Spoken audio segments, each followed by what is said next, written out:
7 jenis konten yang cocok untuk pemula. Oke, kali ini saya akan menjelaskan macam-macam konten atau jenis-jenis konten yang cocok untuk pemula. Nah, apa saja konten yang cocok untuk pemula? Yang biasanya introvert atau yang sendiri-sendiri atau yang cuma punya modal terbatas. Nah, di sini kalian bisa menjadikan video ini sebagai referensi jenis-jenis konten yang cocok untuk pemula. Oke, bagaimana? Simak setelah intro berikut ini.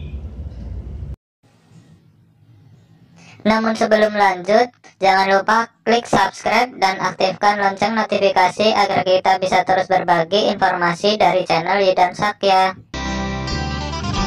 Aku suka susunya hingga tetes terakhir. Aku suka coklatnya hingga tetes terakhir. Susu bendera coklat nikmat hingga tetes terakhir. Susu bendera coklat hingga tetes terakhir. Susu saya, susu bendera. Jenis konten yang cocok untuk pemula. Oke, kali ini saya akan menjelaskan jenis konten apa yang cocok untuk pemula. Apalagi kalian yang pemulanya ini introvert banget ya, sukanya di depan komputer dan jarang memiliki banyak teman, Nih, saya bukanya langsung dari Google Doc aja ya, karena saya nulisnya itu pakai PowerPoint males, jadi kayak Google Doc aja. Jenis konten yang cocok untuk pemula. Oke, yang pertama itu adalah konten tutorial ya. Konten tutorial ini ya, konten seperti yang saya buat ini, yaitu konten menjelaskan tentang misalnya tutorial YouTube, tutorial komputer, tutorial membuat website, tutorial blogging. Nah, seperti itu. Mungkin Anda bisa membuat konten-konten sejenis tutorial ini yang lebih bagus daripada saya. Mungkin Anda suka memasak, bikin tutorial memasak atau apa begitu ya. Di sini kelebihannya ini, alasannya mengapa, yaitu bisa dikerjakan kapan saja ya. Jadi pulang kerja bisa mengerjakan ini, atau malam hari pun masih bisa mengerjakan ini, karena tidak harus menuntut dikerjakan siang hari atau menuntut dikerjakan harus ada cahaya matahari begitu, harus pagi-pagi atau harus siang hari, itu tidak. Mudah dibuat, tinggal menggunakan layar perekam layar atau ya biasa rekam layar itu ya. Oke, waktu pembuatannya biasanya cepat. Kemudian di sini susahnya itu memang harus dicoba-coba terlebih dahulu, harus dicoba apakah work atau tidak, apakah videonya ini bagus nantinya kalau dibuat atau tidak ya, seperti itu ya.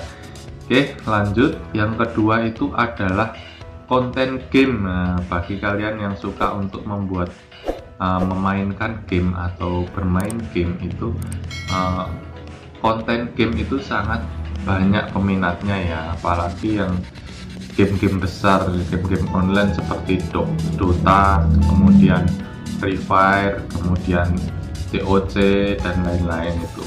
Kelebihannya apa? Di sini bisa dikerjakan kapan saja, sama aja ya kan, ngegame kan bisa malam hari juga. Oke, waktu pembuatannya biasanya cepat, mudah dibuat, tinggal perekam layar juga. Dan nih susahnya itu adalah harus dimainkan dulu gamenya. Nggak mungkin kan bikin konten game tapi nggak dimainkan. Nah, itu gimana cara nggak bikin konten game tapi nggak dimainin gitu? Pasti ngambil rekaman game orang. Oke, lanjut. Nomor 3, review produk. Oke, banyak orang mencari di internet itu review dari produk atau sesuatu yang ingin mereka beli. Misalnya saya ingin membeli HP, pasti saya cari dulu review HP ini bagus atau tidak, berapa megapiksel kameranya, atau berapa harganya, kemudian kelebihan HP tersebut apa, dia pakai Android tipe apa, atau ya kelebihan lainnya.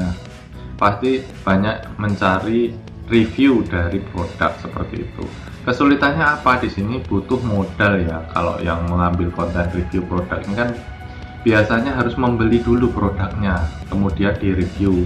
Ya nggak mungkin lah kalau pinjam dari temen, mungkin sekali 2 kali pinjam produknya orang atau itu bisa. Tapi kalau berkali-kali sampai kalau harus bikin konten seperti itu harus pinjam-pinjam terus kan tidak mungkin. Atau mendapat endorse tapi kan juga hanya 1-2 aja ya, nggak mungkin endorse kok tiap hari di endorse produk lain ya nggak mungkin. Nah ini harus bisa menjelaskan kelebihan dan kekurangan produk. Nah, kekurangan produknya apa, kelebihannya apa. Terus susah konsistensi karena harus beli-beli produknya. Nah, kalau punya toko sendiri sih enak ya, tinggal beli nanti dijual lagi di tokonya sendiri. Oke. Lanjut lagi di sini konten reuse. Konten reuse ini contohnya seperti calon sarjana, YouTube Crash, Mark daftar populer. Oke. Di sini banyak sekali konten reuse ya, butuh skill editing agar lolos dari copyright. Nah, lama pembuatan itu karena harus download dan videonya harus dibikin narasinya dulu biasanya, potong-potong, dibikin narasi, terus kemudian di editing baru di-upload. Seperti itu lamanya karena harus mengumpulkan videonya dulu. Katanya sih yang awal-awal kalau mau buat seperti ini sekarang ini akan susah dimonetize yang seperti ini. Oke, lanjut lagi ya, motovlog. Nah, ini buat pemula yang suka hobi dengan motor, ini bikin konten seperti ini malah mudah ya, karena tinggal naik motor aja, dikasih di atas helmnya itu dikasih kamera, semacam kamera GoPro itu ya, kemudian jalan-jalan aja kemana gitu, nyari-nyari view yang bagus. Nanti ada apa gitu, ada kecelakaan atau ada apa gitu kan kerekam sama kameranya itu. Nah, itu dibikin konten. Tapi biasanya yang seperti ini memang kadang itu harus ada settingan atau dramanya. Misalnya ini balapan sama orang, atau kelahi sama begal atau apa, atau ketemu mantan di jalan, atau baperin anak orang gitu kan. Oke, lanjut lagi lah yang lain lagi. Film pendek. Oke, film pendek ini yang susah ini. Biasanya pemula banyak yang main di sini, tapi ya butuh temen yang banyak, butuh teamwork, kemudian butuh nyari ide, jalan cerita, dialog antara pemain. Nah, itu yang susah di situ dalam pembuatan film pendek. Di sini ada Tilik ini ya, terkenal sekali ini film Tilik ini ya. Sampai saya ambil gambarnya di sini. Oke. Nah, kemudian konten DIY yaitu do it yourself. Konten DIY ini sering banget ada di YouTube ya, misalnya membuat vas cantik dari botol bekas. Nah, seperti ini. Vasnya ini dibikin dari botol minuman bekas, kemudian dibikin vas bunga seperti ini. Cara membuatnya itu direkam di HP, kemudian dibikin konten. Itu sangat mudah sekali. Oke, sekian aja, ini selesai dari saya, cuma ada 7 ya.